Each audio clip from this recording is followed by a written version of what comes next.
जमलेल्या माझ्या तमाम हिंदू बांधवांनो, भगिनींनो आणि मातांनो,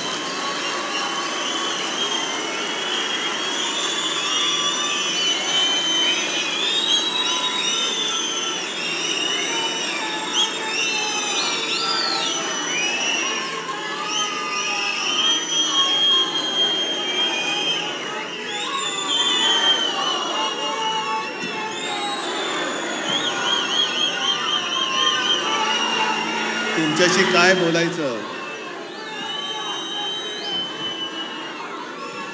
हा मला प्रश्न पडलाय. आणि हे जे काही चित्र आहे, हे वातावरण आहे,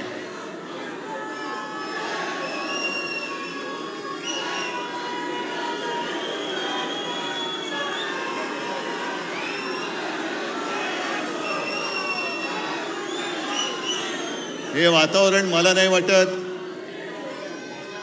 कोणाच्याही नशिबात किंवा भाग्यामध्ये असं प्रेम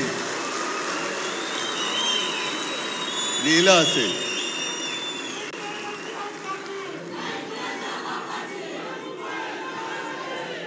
अर्थात ही माझी पुण्याई नाही, ही माझ्या पूर्वजांची पुण्याई आणि तुमच्या सगळ्यांचं आतोनात प्रेम. मला वाटतं मी आता यापुढे भाषण केलं नाही आणि नुसतं आता तुम्ही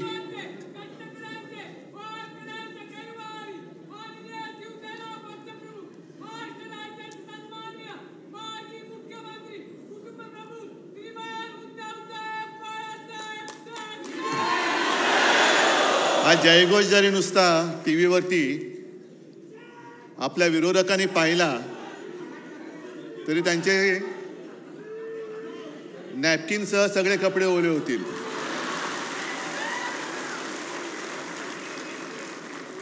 आणि त्यांना एक प्रश्न पडेल की एवढं सगळं केलं, एवढी माणसं फोडली, चिन्ह चोरलं, वडील चोरले, पक्ष फोडला, तरी शिवसेना संपत कशी नाही? हा उद्धव ठाकरे संपत कसा नाही? कारण त्यांना कल्पना नाहीये की शिवसेना प्रमुखांनी रक्त आटवून, विचार पेरून एक शिवसेना नावाचं वादळ निर्माण केलेलं आहे.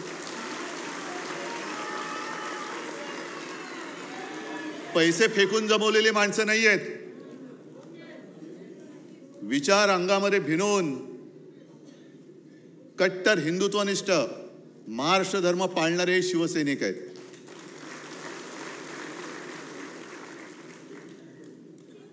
आणि मी पहिल्या प्रथम तुम्हाला सगळ्यांना वर्धापन दिनाच्या शुभेच्छा देतो.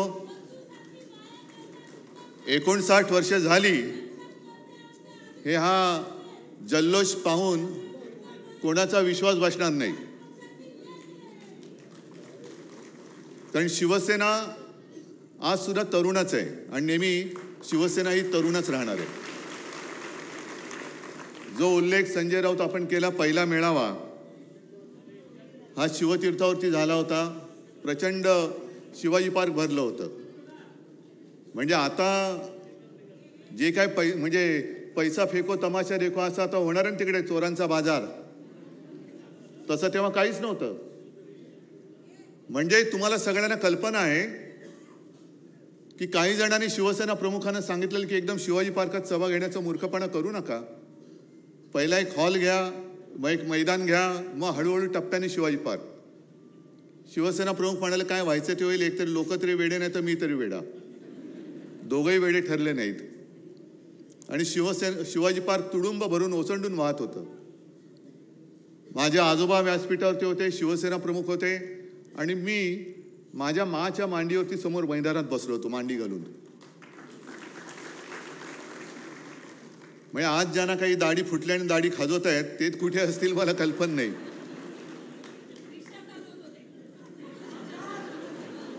जाऊ दे. आज सगळीकडे बॅनर लागलेत, पोस्टर लागलेत, शिवसेना प्रमुखांचे फोटो आहेत. मला खरंच कीव येते की जे आपला बाप बदलतात आणि राजकारणात ज्यांना पोरं होत नाहीत, मी राजकारणात म्हणतोय, अशी लोक जेव्हा आपल्या घराण्याशाहीवरती टीका करतात तेव्हा मला त्यांची कीव येते. अरे तुला होत नाही राजकारणात पोरं, आम्हाला आम्ही काय करू? घे, आमच्याकडे आहेत, घ्यायची तर घे. किती पाहिजेत? कारण भारतीय जनता पक्ष असाच आहे.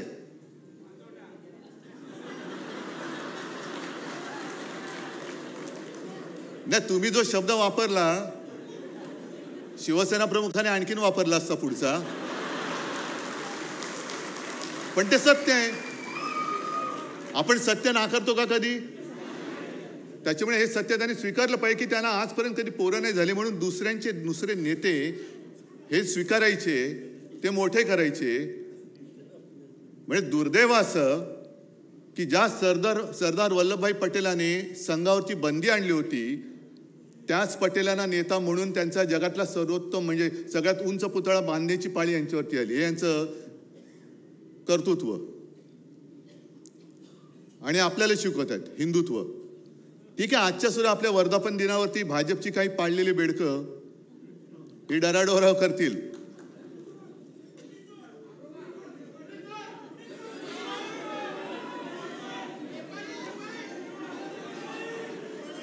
मी आणखीन काय बोलण्याची गरज आहे त्याच्यावर?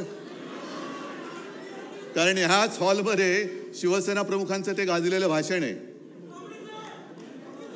तर ती आठवण झाली तरी पुरे.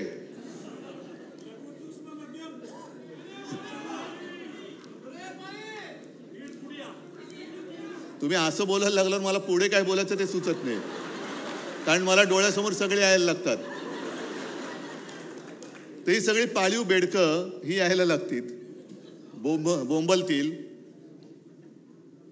पण या चोरांना खरंच मी तर म्हणेन लाज लज्जा शरम काही त्यांनी ठेवलेली नाहीये. नॅपकिन आहे तो सुद्धा काय ठेवला ते कळत नाही. असा हा भाजपा, म्हणजे ज्याचा उल्लेख माझ्या मते आधी पण भास्करराव तुम्ही बोलत होता, आंबारसने केला असेल, संजय राऊतांनी तर केलाच. पण विशेषतः आंबारस तुमचं कौतुक करायचं आणि माझ्या मराठवाड्यातल्या सगळ्या सैनिकांचं कौतुक करायचंय. कारण तुम्ही एक वस्तुस्थिती ही जनतेसमोर आणली. क्या हुआ तेरा वादा. म्हणजे आतापर्यंत त्यांनी जे काही वादे केले होते ते कसे फसवे होते ते त्यांनी छान पद्धतीने पूर्ण मराठवाड्यामध्ये जनतेपर्यंत पोहोचवलं. मग आता माझा प्रश्न तुम्हाला सगळ्यांना आहे की निवडणूक जिंकण्यासाठी माता भगिनींशी केलेला वादा, जनतेशी केलेला वादा जो पक्ष पाळत नाही तो पक्ष त्यांनी मला केलेला वादा हा मी तेव्हापासून बोलत होतो की यांनी वादा केला होता की 2.5 वर्ष शिवसेनेचा मुख्यमंत्री होईल आणि हे सांगत होते असं काही घडलंच नाही. मग हा काल परवाचा तुम्ही केलेला जनतेशी वादा खरा होता की खोटा होता? म्हणजे यांची वृत्ती कळते, यांची वृत्ती कळते. आणि तसं जर का बघितलं तर बोलायचं कशावर हेच कळत नाही. कारण यांचं सरकार आल्यानंतर जी काही पनवती लागलेली आहे, केंद्रामध्ये सरकार आल्यानंतर सगळी कामांची वाट लागलेली आहे. एअरपोर्टचं छत गळतंय, त्या मेट्रोच्या स्टेशनमध्ये पाणी जातंय, प्रयागराजला माणसं चेंगरून गेली, कोणी जबाबदारी घ्यायला तयार नाही. दिल्लीच्या रेल्वे स्टेशनमध्ये माणसं चेंगरून गेली, कोणी जबाबदारी घ्यायला तयार नाही. काल परवाकडे विमान अपघातात गेली, कोणी घ्यायला तयार नाही. रेल्वे अपघातात गेली, कोणी घ्यायला जबाबदारी तयार नाहीये. म्हणजेच काय की तसा जर का आपण गांभीर्याने विचार केला तर आज आपल्या देशाला पंतप्रधानांची गरज आहे. आज देशाला पंतप्रधान कुठे आहे? भाजपला आहे. देशाला कुठे आहे? देशाला गृहमंत्र्याची गरज आहे, घरफोड्या अमित शहाची नाही. देशाला संरक्षण मंत्र्यांची गरज आहे, गुंडांना संरक्षण देणाऱ्या देवेंद्र आणि राजनाथ सिंगांची नाही. तुम्ही देशाचे संरक्षण मंत्री आहात का गुंडांचे संरक्षण मंत्री आहात? तुम्ही देशाचे गृहमंत्री आहात की तुमच्या पक्षाचे घरफोडे मंत्री आहात? आणि मोदीजींना सुद्धा मला विचारायचंय, मी आता जास्त कठोर शब्दात बोलणं देशाच्या पंतप्रधानांना बरोबर नाहीये.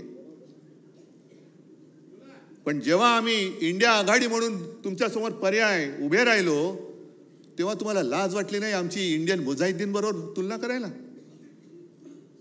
मग जरा आम्ही इंडियन मुजाहिद्दीन सारखे होतो तर जगभरामध्ये तुम्ही न केलेल्या शौर्याचं कौतुक सांगण्यासाठी आमच्या पक्षातले खासदार तुम्ही का पाठवलेत? आम्ही इंडियन मुजाहिद्दीन आणि तुम्ही कोण? म्हणजे तुम्ही जगभर फिरलात पण या कठीण काळामध्ये एक मित्र तुमच्या सोबत उभा राहिला नाही जो माझ्या देशाच्या बाजूने उभा राहील. आम्ही राहिलो तुमच्या सोबत. जग तुमच्या विरुद्ध आहे. देशातले मित्र तुम्ही तोडून टाकताय, मित्र संपवून टाकता आहात. आमची तुलना तुम्ही देशद्रोह्यांबरोबर करता आहात. आणि मग जेव्हा संकट आल्यानंतर आमचेच खासदार तुम्ही देश जगभरामध्ये पाठवताय, आम्ही काय केलं आम्ही काय केलं हे सांगायला. आम्ही विसरून गेलो नव्हे. मी मुख्यमंत्री होतो त्यावेळेला देखील ते डोकलाम झालं होतं. तेव्हाही आपली हीच भूमिका होती की प्रधानमंत्री जी जो आपको सही लगे आप करो, हम आपके साथ है. आता सुद्धा आपली हीच भूमिका होती. ठीक आहे, पक्षीय मतभेद असतील, आहेत, राहतील, पण देश संपूर्ण जगासमोर आम्ही जाऊ तेव्हा हम सब एक है म्हणून आपण गेलं पाहिजे. आणि ते कर्तव्य, पवित्र कर्तव्य आम्ही करण्याचा प्रयत्न केला.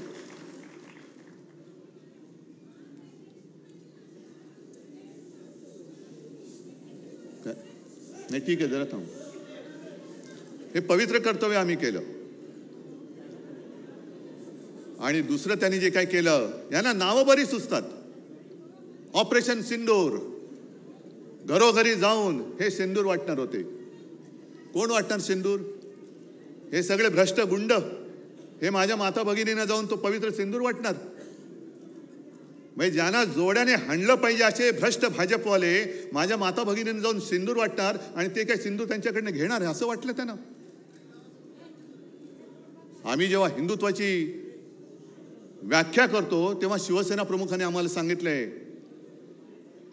की माझं हिंदुत्व म्हणजे राष्ट्रीयत्व आहे. आम्ही हिंदू धर्म मानतोच आहोतच, पण त्याच बरोबरीने राष्ट्र धर्म सुद्धा पाळणारे आम्ही कट्टर देशाभिमानी हिंदू आहोत.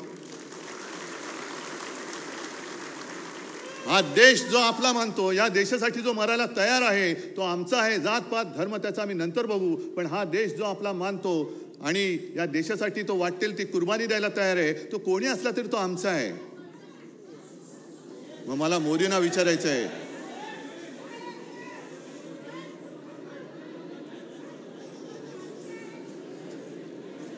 जरा गच्च झाले, सगळ्या खुर्च्या वगैरे भरल्या, थोडं सांभाळून घ्या, जरा सांभाळून घ्या. मग मला भाजपला विचारायचंय की ही आमची हिंदुत्वाची व्याख्या आहे म्हटल्यानंतर नेमकं तुमचं हिंदुत्व आहे तरी काय? तुमचं हिंदुत्व आहे तरी काय? जो शेंदूर तुम्ही वाटता आहात, वाटणार होतात, जरा शांत राहा ना थोडं. जायचं असेल बाहेर तर त्यांना जाऊ दे, नाही तर बसा शांत.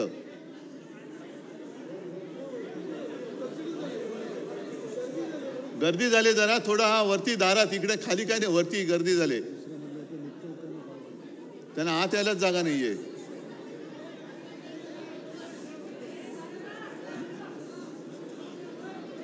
जरा खाली नाही तर इकडे कुठे जागा असेल तर बघा.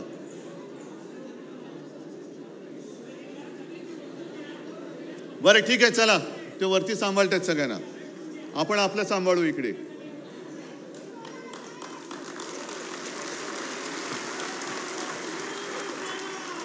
जे मी तुम्हाला सांगत होतो की आपलं हिंदुत्व हे काय आहे हे एकदा सांगितल्यानंतर भाजपवाल्यांना मी प्रश्न विचारतोय, तुमचं हिंदुत्व म्हणजे नेमकं आहे तरी काय? आम्हाला तुम्ही सांगतात आम्ही हिंदुत्व सोडलं, हिंदुत्व सोडलं, मग तुम्ही काय सोडलंय? कारण मध्येच कधीतरी जाऊन तुम्ही मशिदीमध्ये सौगात वाटता, मध्येच कधीतरी तुमच्या डोक्यात काहीतरी येतं, घराघरामध्ये जाऊन शेंदूर वाटायचा. आणि तो शेंदूर कोण वाटणार? तो नालायक, तो एक मंत्री कोण, विजय शहा, ज्याला खरंच भर रस्त्यामध्ये चापकानी फोडला पाहिजे, त्याच्यावरती भाजप अजून काही कारवाई करत नाही. त्या सोफिया कुरेशी ज्या आपल्या भगिनी आहेत, एक काय आपल्याला गर्व वाटला त्यावेळेला की एक महिला आपल्या लष्करामध्ये मोठ्या पदावर पोचले आणि ती बाणेदारपणाने आपली बाजू मांडते.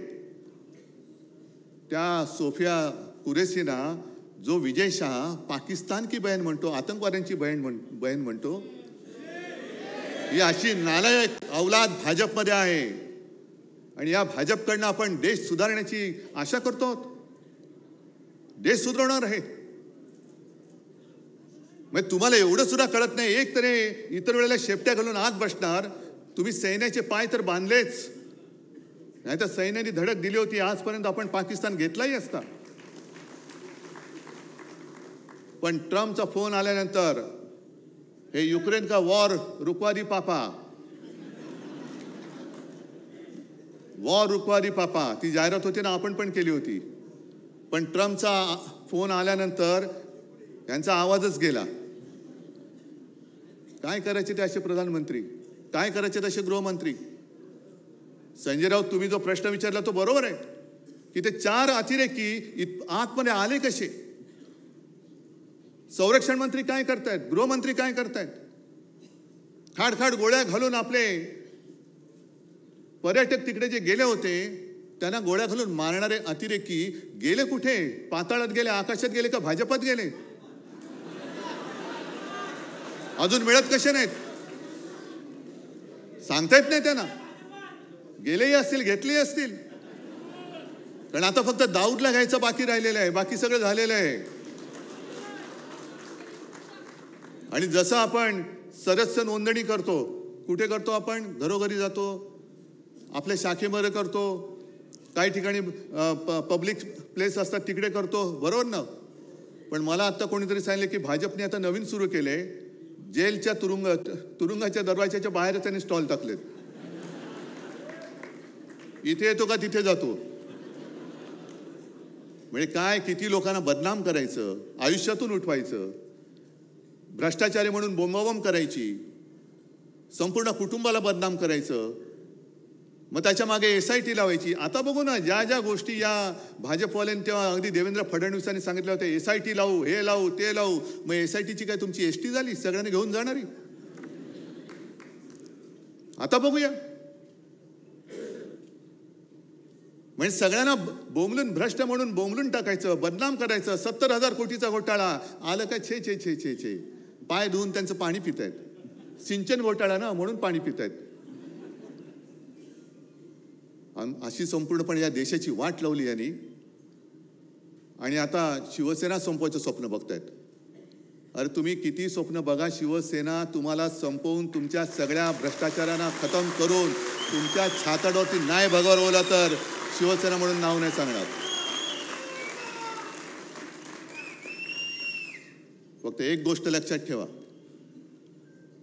की आपल्याला आता भांडून चालणार नाही. आपल्याला म्हणजे आपल्यात नाही, पण भाजपची जी काही एक नीती आहे, त्यांनी विधानसभेच्या वेळेला एक ती नारा दिला होता, बटेंगे तो कटेंगे. आपल्याला वाटलं होतं हिंदू मुसलमान तर केलंच. पण आता मुंबईमध्ये विशेषतः हिंदूंमध्ये मारामाऱ्या लावायच्या. मग हिंदी सक्तीची करायची. मग हिंदी सक्तीची झाली म्हणजे ज्या हिंदी भाषिकांना आपण 92-93 साली वाचवलं होतं तेच आपल्यापासून दूर तोडायचे. हिंदी सक्ती तर होऊ देणारच नाही. करायची असेल हिम्मत तर देवेंद्र करून बघा. हिंदीचं आमचं काही वैर नाहीये, पण सक्ती कशासाठी करता. हिंदी सक्तीची करायची असेल तर तामिळनाडूमध्ये जाऊन बघा ना, नुसतं तुम्ही उच्चार करून बघा काय करतात ते. अजून तुम्ही हिंदी सक्तीची गुजरातमध्ये केली की नाही मला कल्पना नाही. मग गुजरातमध्ये करा ना, तिकडे जाऊन बसा, तिकडे ते काय सू करे छे.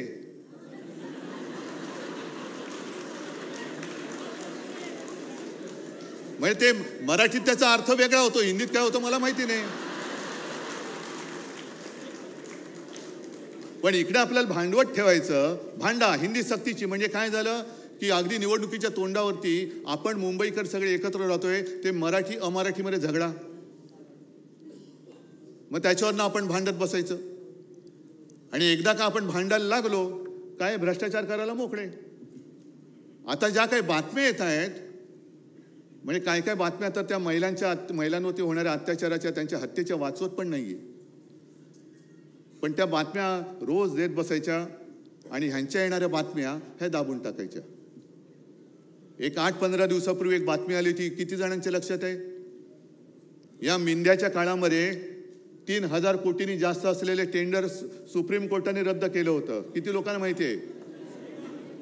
3,000 कोटी रुपये गेले कुठे? गेले ना.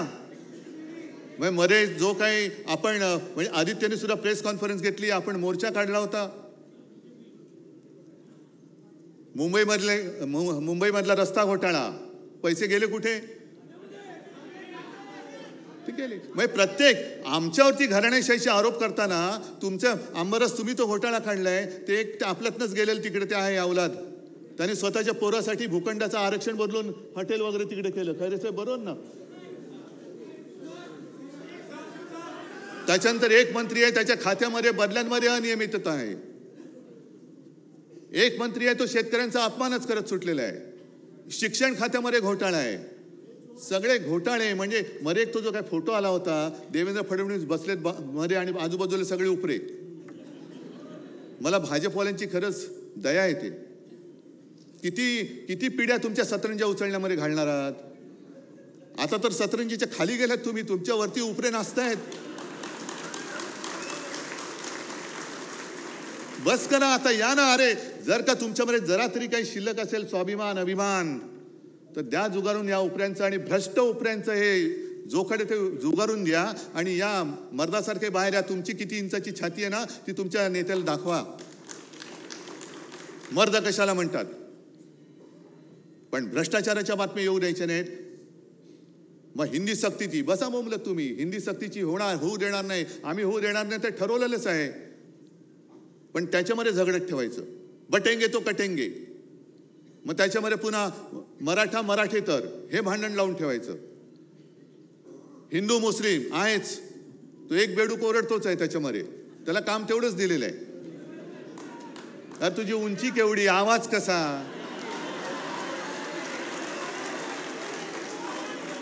म्हणजे उंची पेंग्विनची, चाल बदकाची, आवाज कोंबडीचा.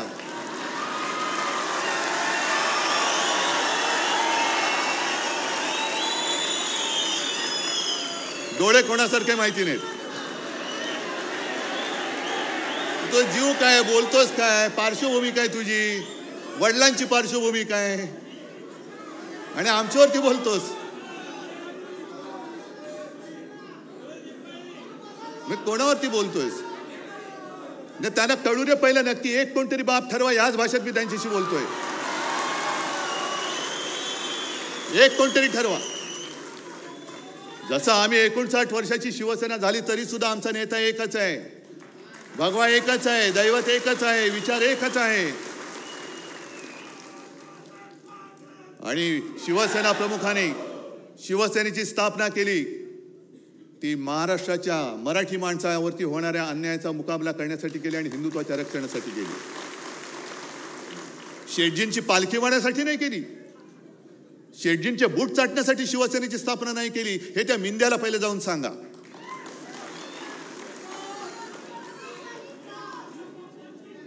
हे एवढे गद्दारीने फसफसून टाकलेले आहे. मला आता ही चिंता वाटायला लागली. आम्ही बोलतोय, मी बोलतोय, अरे पण काय तुम्ही फरक बदल घडवणार आहात की नाही?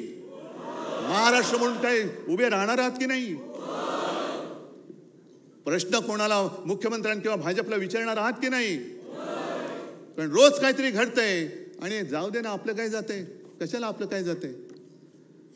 आज मुंबईच्या निवडणुकीला सामोरं जाताना ह्या ज्या काही बातम्या येत आहेत त्याच्यामध्ये आपल्या बाकीच्या बातम्या म्हणजे लाडकी बहीण या योजनेला देण्यासाठी पैसे नाही आहेत, आदिवासींचा निधी त्याच्यात वळवत आहेत. एसटीला पैसे द्यायला पैसे नाही आहेत, पण धारावीमध्ये अदानीला मुद्रांक शुल्क माफ केले. कुठून आणले पैसे, कुठं का माफ केले त्याचे पैसे? अदानीला सगळं काही माफ. अदानीला जागा फुकट, स्टॅम्प ड्युटी फुकट. आणि जो मी केला होता, मी म्हणतो, मी म्हणजे आपण सगळे 500 फुटापर्यंतचा मालमत्ता कर, यांनी सर्वसामान्यांवरती मालमत्ता कर लादला.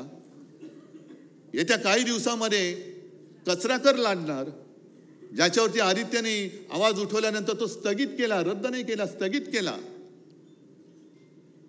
म्हणजे देवनाथचं जे काही डम्पिंग ग्राउंड आहे ते सुद्धा अदानीला देत आहेत आणि तो कचरा काढायचा पैसा हा मुंबईकरांकडनं घेणार. म्हणजे अदानीला सगळं फुकट देऊन टाकतायत, पिलतायत सामान्य माणसाला आणि पुन्हा आपल्या आपल्यात लढाई करून अदानी मोकाट सुटलाय. ही लढाई केवळ उद्धव ठाकरेची नाहीये, शिवसेनेची नाहीये. ही 1960 साली ज्या मराठी माणसांनी बलिदान देऊन रक्त सांडून ही मुंबई आपल्याला मिळवून दिली, त्या रक्ताची शपथ घेऊन ही मुंबई आम्ही आमच्यापासून तोडू देणार नाही, मुंबईचं महत्त्व खतम करू देणार नाही. म्हणून जर आपण उभे राहिलो तरी मुंबई वाचेल. आहेत आता बातम्या सगळीकडे चालू आहेत. काय होणार? कसलं नाही होणार का? होणार की नाही होणार कळेल ना. जे यांच्या मनात आहे आणि राज्याच्या मनात आहे तेच मी करेन.